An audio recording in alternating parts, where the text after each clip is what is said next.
எல்லாருக்கும் வணக்கம். கிள்ளி போட்ட சாம்பார் எப்படி செய்யறதுன்னு பார்க்கலாம். அதுக்கு ஒரு 200 கிராம் பருப்பு வேக வச்சு எடுத்துக்கலாம். பருப்பு நல்லா வெந்துருச்சு. இப்போ தாளிச்சுக்கலாம்.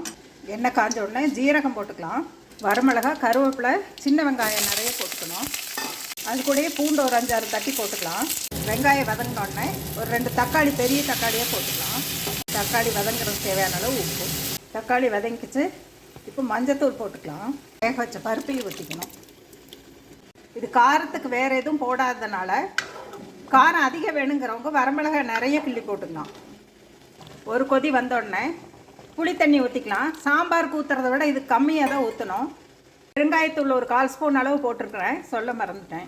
கொத்தமல்லி தலையை எப்பவுமே கொதிக்கிற குழம்புல போடக்கூடாது, குண்டாவில் போட்டு அதில் குழம்பு எடுத்து ஊற்றினோம்னா வாசம் நல்லாயிருக்கும். வரமிளகாய் கிள்ளின சாம்பார் ரெடி.